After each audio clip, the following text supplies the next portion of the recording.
Gerbiamas pirmininkė, tikrai šiek tiek sugluminat tokią gražią įžangą, bet tikrai pasistengsiu, mėly kolegos, pristatyti savo viziją. Aš tikrai noriu pradžioje atsiprašyti, kadangi gal negalėsiu detaliai pateikti visų pozicijų, kadangi laikas ribotas, reikia laikytis tvarkos, tai aš pateiksiu nuostatas, formaliai pateiksiu, bet gal ne viską spėsiu paaiškinti, tai jeigu bus galimybė, prašau informuokit mane, galim susitikti atskirai, bet tikrai manau, kad problema yra didelė. Ir aš svarbiausia, kad noriu pateikti sprendimus, kad mes galim tą spręsti ir realiai viskas yra mūsų rankose, bet reikia iš esmės suvokti, ką galim daryti ir kaip. Taip, taigi trumpai pasakysiu tokius du dalykus. Pirmiausia, tai yra svarba, kad šiuolaikinė ugdymo sistema nepadeda suformuoti pasaulėžiūrinių stuburo. Suprantate, tai yra nepadeda įprasminti gyvenimo jaunam žmogui. Ir čia yra pradžių pradžia. Antras lygmuo, kad nepakankamas savo gyvenimo įprasminimas yra jauno žmogaus žemos psichologinės brandos požymis. Tas psichologinė branda bus tas esminis žodis, kurį aš po to pateiksiu, kuris leidžia mums spręsti tą problemą, faktiškai būtinas, kad šita sistema būtų susisteminta, jeigu čia toks kalambūras. Svarbiausia, mėly kolegos, kad yra jau rodikliai. BPO mes galim paimti rodiklius, aš neįdėjau, kadangi laiko žinau, kad nebus. Paaiškinti, kur parodo, jeigu vaikas žino, kodėl jis eina į mokyklą, jis net mokosi geriau. Suprantate? Paškai įprasminęs nuo tokių smulkių dalykų paprašiausiai įprasminti mokyklos lankymą. Šito labai trūksta, aš ką tik buvau neseniai susitikime su devintokais, tai faktiškai nulinis efektas. Beveik nekalbama reiškia, kam jie čia mokosi ir kam aplamai jie gyvena. Devintoj klasiai dar nieks nepakelia rankos, atsakydamas aiškiai, kad supranta, kodėl ir kam jis yra šitoj žemėje. Gerai, mėly kolegos, čia tik įžangai, kad šiek tiek irgi jums parodyt, kad čia nekalbu apie kažkokį kosmosą. Čia yra naujas žemėlapis, daugelis gal jūsų dar nematė šito rodiklio, tai yra chroninė depresija. Tokius rodiklis, jis skaičiuojamas kažkur nuo kažkur 5-6 metų, tik tai mes oficialiai šitą rodiklį turim. Įdomiausia, kad, reiškia, kaip matot, pirmas mano bulitas, kad psichologinis problemos ir depresija jaunėja. Iš principo, kai mes kalbam Europos Sąjungoje apie depresiją, tai labiau kalbam apie jaunimą. Antras lygmo, tai čia spėsit perskaitykit. Trečias punktas pažymėsiu, iš vis žiūrėkite, ypač kas aktualu Lietuvai, savižudybės yra antra priežastis pagal mirčių atvejus jaunimo tarpe. Čia yra tie žmonės, kada prasideda, reiškia, tos problemos, kurias čia svarstom. Tai svaras savižudybė. Tai kokie šioti cigaretės? Leistumėm, kad gal maišais nešiotų, kad tik liktų ir gyventų. Tai suprast, kad kokia rimta problema, apie ką čia mes kalbam ir ko susirinkom. O cigarečių vartojimas yra tik požymis, taip kaip lakmusų papirėlis. Taip pat ir psichotropinių medžiagų naudojimas, kurį aš labai suartinu.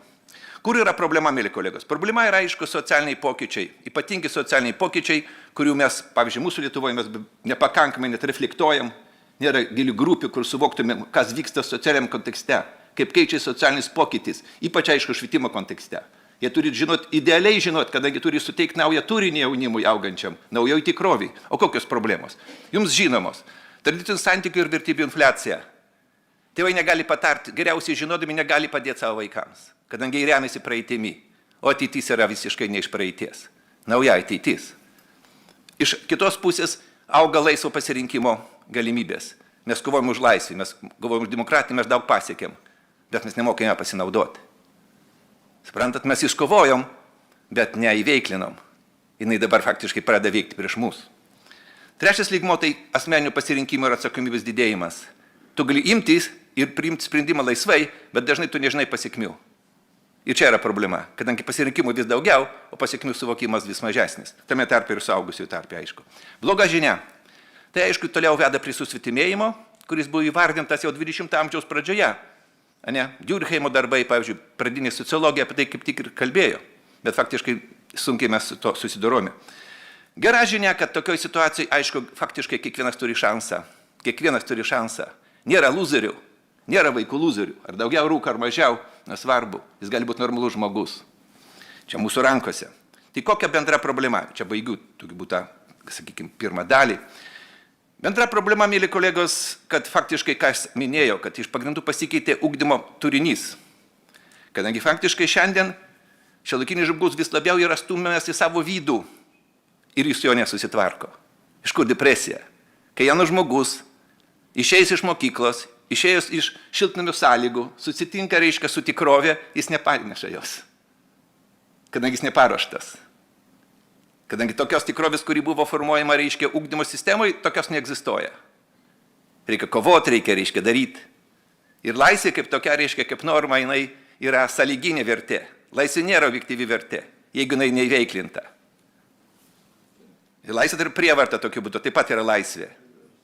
Gerai, mėly kolegos, ir tokiu du grįžtam prie temos, kuri yra man numatyta, aišku, mūsų temos kontekste. Jūs daugelis čia žinote, čia aišku, žmonės specialistai esate, kodėl žmonės, jauni žmonės, kalbant daugiau apie jaunimą, gerai, kalbėkime apie konkrečiau, bus lengviau man tada ir susikoncentruoti prie atsakymų, prie rezultatų, prie rekomendacijų. Taigi, elektroninės cigaretės naudojamos, jūs žinote, dėl 4 priežasčių. Socialinės aplinkos ir draugų įtakos, čia kažkur panašiai jūs minėjot, kultūros sistema, taip. Antra, tai yra smalsumas ir noro pažinti, tai normalus. Taip, kačiukai, viščiukai irgi ieško, reiškia, naujų įspūdžių. Taip, kodėl dabar ne, bet rudenį dažnai jaunos lapės pakeliai nesurandam, kadangi jos eina ir nebijo dar šviesos. Medijų ir popkultūros poveikis, kalbos nėra viskas tiesa. Ir atitinkamai raminančio efekto ir panašiai poreikis. Tai yra normalu, mėly kolegos. Čia svarbiausia iš to viso, kas veikia, tai yra veipo naudojimas, yra normali jaunimo reakcija į aplinką. Čia nėra iškrypimas. Čia, pavyzdžiui, žmogus turi poreikį ir iš aplinkos randa tokius dirgiklius, kurios patenkina jo lūkesčius. Tai jaunimas yra normalus, mėly kolegos, tą noriu tik pasakyti. Kur problema? Problema yra tame, kad faktiškai jam trūksta galimybė susidoroti su nesveikais, netinkamais, asocialiais, reiškia, dirgiklių tenkinimo, reiškia, priemonėm. Suprantate, čia yra problema. Jis nebrandus. Jam pakišamas produktas, kuris nugali jo pasiruošimą. Jūs laimite, jūs kategorija stipresnė, silpnesnė. Ir spalvos geriau parinktos, ir viskas. O jis taip, jis kaip viščiukas, jis eina į šviesą, arba kaip ta mažoji lapė. Nėra šansų.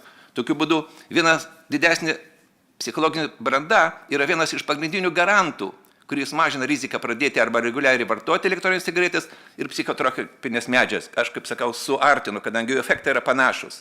Na, aišku, specialistai pasakys, kad yra skirtumai, bet mums socialiniam kontekste, aš vis dėlto sociologas, mums yra pasekmė ta pati. Priklausomybė nuo išorinių veiksnių, kurie žlugdo mano fizinės sąlygas, fizinės kondicijas. Ir jau po truputį eidamas į pabaigą, kodėl taip svarbu, kodėl, reiškia, ta psichologinė branda užtikrina mums norimą rezultatą, kurį čia svarstot ir ieškot būdų, reiškia, pasiekti. Kadangi tai yra geresnis savęs pažinimas, atitinkamai mažina poreikį pritapti, šalina pirmą priežastį, būtinumą pritapti tokiu būdu, kuris gal man nepriimtinas. Antra, tai aišku, geresnis gebėjimas numatyti pasiekmes, tą, ką sakiau. Daug laisvį, bet pasiekmių nėra. Tai jeigu tu neturi savo vertės, tai faktiškai neįmanoma visko numatyti. Bet tu nežinai savo kelio, nežinai savo krypties. Atitinka, aišku, mažesnis poreikis rizikuoti. Ir geresni emocijų reguliavimo įgūdžiai. Tas psichologinis, audra šita psichologinė, tai matot, apima visą Europą. Faktiškai galima sakyti visą pasaulį, aišku, pasaulį gal negalima sakyti, labiau liečia Western oriented, reiškia, šalis. Ir viskas, mėly kolegos, ir čia būtų paskutinė skaidrė, kad iš principo jaunimo elektroninių cigarečių vartojimas yra normali reakcija į socialinę tikrovę. Tai faktiškai dėmesio centre tokioje konferencijoje turi būti socialinė tikrovė. O elektroninė cigaretė kaip viena iš erdvių. Aišku, viską, ką sakėt, teisingai. Ir spalvų neturi būti, ir prieinamumas turi būti mažinimas. Bet ne čia turi būti akcentas. Akcentas turi būti socialinė tikrovė, kurią mes išleidžiam savo jaunimą.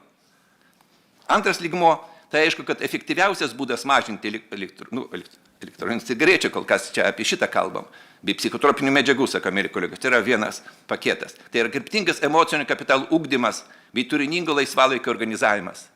Esmė yra, kad suteikti vaikui jo orumo pagrindą, socialiai akceptuotą orumo pagrindą.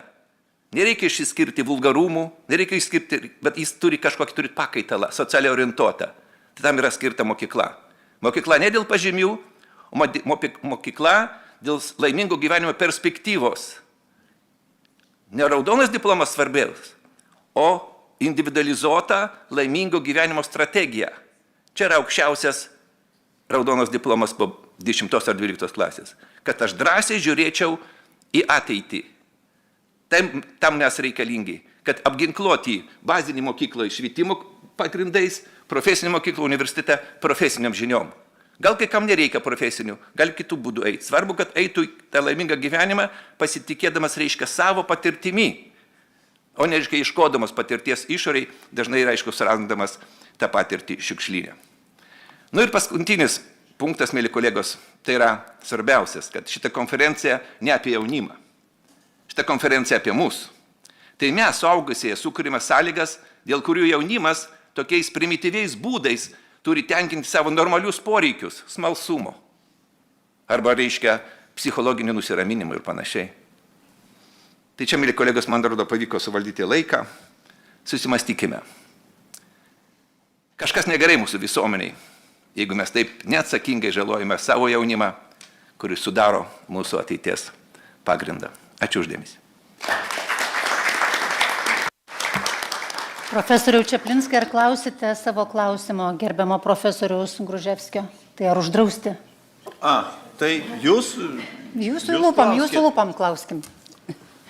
Tai profesoriau, tai ar reikia vis tik tai drausti ypač tos vienkartinius veipus?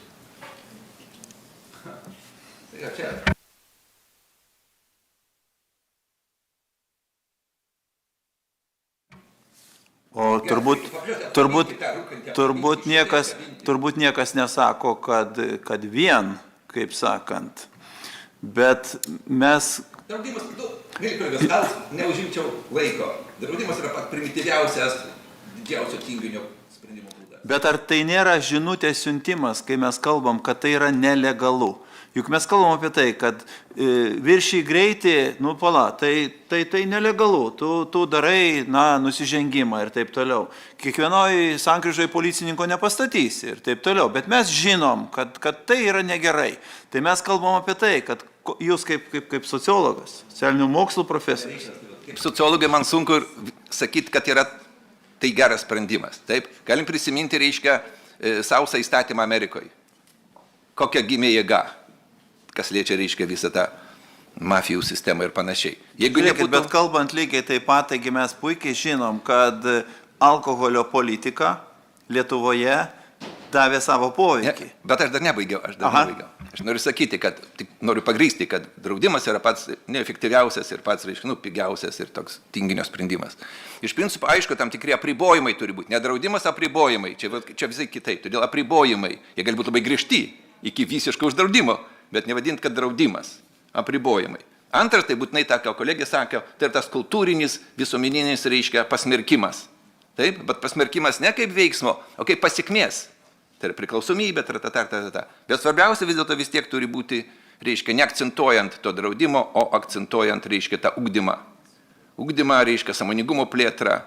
Ir aš manau, kad taip, šiame laikotarpyje tikrai turi būti žymiai griežtesnis vartojimas, taip pasakyčiau. Pritarčiau jūsų nuomonėj, bet sakau su ta savo išlyga, kad tokie griežtesni draudimai, tuo labiau, kad šitas produktas jis žymiai lengviau paslėpimas, pavyzdžiui, negu alkoholis, suprantate. Todėl čia dar daugiau bus pasipriešinimo. Reikia mažinti, reiškia, konfliktą žmogaus su visuomenė, su valstybė. Mažinti.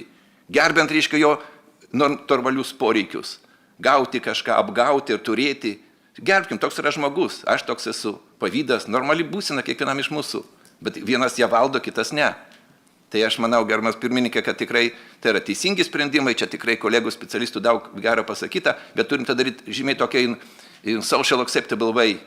Labiau gerbent žmogų, gerbent tą patį vartotoją, gerbent net tą, atleiskit, nusikaltėlį. Jis yra žmogus. Jis buvo tarp mūsų 20 metų, 35 metai, kur mes visi buvom, kad jis šiandien turi žudyti, vogti ar panašiai. Dėkui, profesoriui. Vienu sakiniu pasakyčiau taip, kad jeigu mes sulygikim su nusikalteliu. Jeigu mes nepritarėm ir smerkiam jo elgesį, tai nereiškia, kad mes turim smerkti jį kaip asmenį. Ačiū.